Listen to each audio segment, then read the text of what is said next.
بسم اللہ الرحمن الرحیم۔ نبوت کے تصور کے حوالے سے جس غلط فہمی کو آج ہم زیر بحث لے کے آئیں گے وہ اس تصور سے ہے کہ یہ کہا جاتا ہے کہ نبی صلی اللہ علیہ وسلم نے فرمایا کہ جو ان کی قبر کی زیارت کرے گا اس پر ان کی شفاعت ہے جو واجب ہو گئی ہے، اور اس کے نتیجے میں ظاہر ہے کہ جو تصور پیدا ہوتا ہے وہ یہ ہے کہ نبی صلی اللہ علیہ وسلم کی قبر کی زیارت کرنے کے لیے لوگ جاتے ہیں اس نیت سے کہ اگر وہاں جائیں گے تو اس کے نتیجے میں نبی صلی اللہ علیہ وسلم کی شفاعت جو ہے وہ ان کو مل جائے گی۔ دیکھیے یہ جو بات ہے یہ چند روایتوں میں بیان ہوئی ہیں، ان میں سے جو دو بنیادی روایتیں ہیں میں آپ کے سامنے ان کا متن بھی پیش کر دیتا ہوں، اور آپ کے سامنے ان کی جو تنقید محدثین نے کی ہے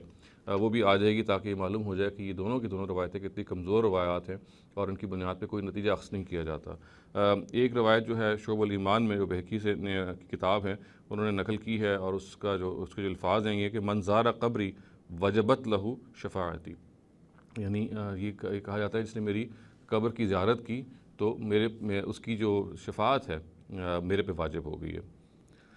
جہاں تک اس روایت کا تعلق ہے تو دیکھیے اس کے اندر خود جیسے کہ اسپیسیفائی کر دیا ابو حاتم نے کہ یہ ایک بیسکلی مجہول روایت ہے، اس کے اندر جو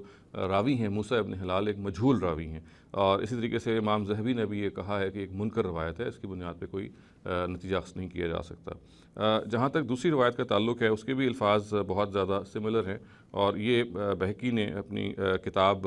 سنن الکبریٰ میں بیان کی ہے، اور اس کے جو الفاظ ہیں کہ وہ یہ ہیں کہ نبی صلی اللہ علیہ وسلم نے فرمایا کہ یقول من زار قبری او من قال زارانی کنت لہ شفیعا او شہیدا، یعنی جس نے میری قبر کی زیارت کی یا میری زیارت کی اس میں اس کا شفیع ہوں گا اور میں اس پر گواہ ہوں گا۔ یہ بھی روایت ہے جو بیان کی جاتی ہے، اور اس روایت کے بارے میں محدثین نے یہ صراحت کی ہے کہ یہ اس کی سند جو ہے مجہول ہے، اور اس میں ایک راوی ہے سوار ابن میمون جو کہ ایک مجہول راوی ہے۔ چنانچہ یہ دونوں روایات جو ہیں سند کے پہلو سے کمزور روایات ہیں، ان کی بنیاد پہ کوئی بھی نتیجہ اخذ نہیں کیا جا سکتا، اور ہم یہ اطمینان سے کہہ سکتے ہیں کہ یہ جو کانسیپٹ ہے کہ جو شخص نبی صلی اللہ علیہ وسلم کی قبر کی زیارت کرے گا اس کے نتیجے میں نبی صلی اللہ علیہ وسلم کی جو شفاعت ہے اس پر واجب ہو جائے گی، یا وہ ہر حال میں ان کی شفاعت جو ہے اس کو حاصل ہو جائے گی، یہ ایک ایسا اجنبی کانسیپٹ ہے جو ان روایات کی بنیاد پہ ہمارے ہاں درایا ہے، اور جیسا کہ میں نے عرض کیا کہ خود محدثین نے ان روایات پر یہ جرح کی ہے اور یہ بتایا ہے کہ کسی طرح سے بھی قابل قبول نہیں ہے۔